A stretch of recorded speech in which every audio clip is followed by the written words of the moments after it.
मेहंदी हमारी सफेद बालों को ढांपने का एक जरिया है जो हमारे बालों को मजबूत, चमकदार और घने बनाने के साथ साथ बहुत सारी बीमारियों का इलाज भी बनाती है। आजकल शादियों और त्योहारों में लड़कियां और खवातीन मेलों के लिए खसूसी इंतजामात करती हैं। खूबसूरती की इस सजावट में मेहंदी की खसूसी अहमियत है। हाथ सुर्ख और काले माल नक्शों से खूबसूरती से सजे हैं। मेहंदी ने औरत की खूबसूरती में चार चांद लगा दिए। हनना सिर्फ हाथों पर अंगूर बनाने के लिए इस्तेमाल नहीं होता है।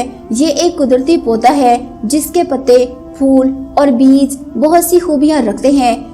हनना पाक वहदत की खूबसूरत रवायत के साथ साथ सुन्नते रसूल सल्लल्लाहु अलैहि वसल्लम का भी एक हिस्सा है।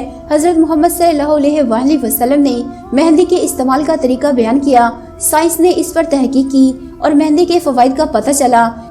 एक शख्स कहा करता था कि एक लड़की के सर में फांसी की पैदाइश शुरू हुई थी। इसने इस डॉक्टर को दिखाया जिसने इसे मेहंदी की एक बोतल और लड़की के जख्मों पर लगाने के लिए कुछ तेल दिया। कुछ ही दिनों में लड़की के सर के लड़कड़े से जान छूट गई।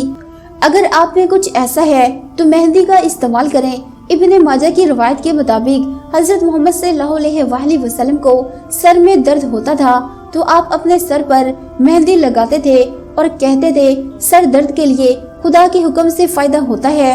हजरत सलमा जो मदीना के वली अहद शहजादा की लूंडी हैं, फरमाते हैं कि जो शख्स भी हजूर से सर दर्द की शिकायत करता था के बाल कटवाए और जो शख्स इसके पाँव में दर्द की शिकायत करता था वो इसे बताता था कि मेहंदी लगाया करें। इसी हदीस के साथ वो एक वाकया बयान करते हैं। एक साहिब कहते हैं कि हमारा एक अजीज है, जैसे ही गर्मी आती है वो मौसम की शिद्दत से परेशान हो जाते हैं और इनके हाथ पाँव सुर्ख हो जाते हैं।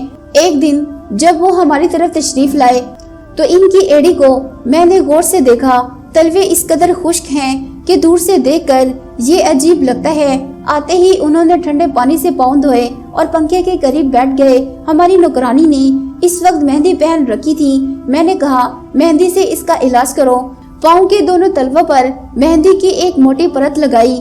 10 मिनट से भी कम बाद इसके चेहरे पर एक चमक नमूदार हुई। उन्होंने कहा कि मेहंदी लगाने से ऐसा लगा जैसे कुदरत ने इसे दोबारा जिस्म दिया है। हजरत मोहम्मद सल्लल्लाहु अलैहि वसल्लम के कुछ भी कहने से इसका असर होता है। जदीद साइंस कहती है कि मेहंदी के पत्ते में भी एक खास जुज़ू होता है जो बैक्टीरिया को रोकता है।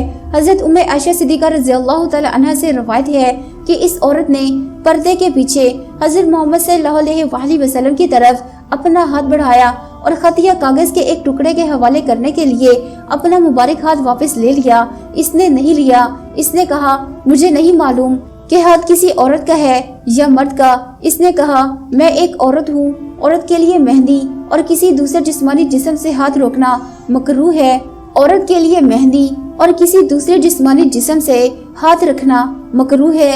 यही वजह है कि मेहंदी या खवातीन के लिए किसी और आराइश की चीज को हाथ में रखना चाहिए। साइंस का कहना है कि अगर खवातीन अपने नंगे हाथों से मेहंदी खाएं तो वो खाने के मुज़र असरात से महफूज रह सकती है। हजूर की हर सुन्नत मुनफरिद है। अल्लाह सब बहनों को इस सुन्नत पर अमल करने की तौफीक अता फरमाए।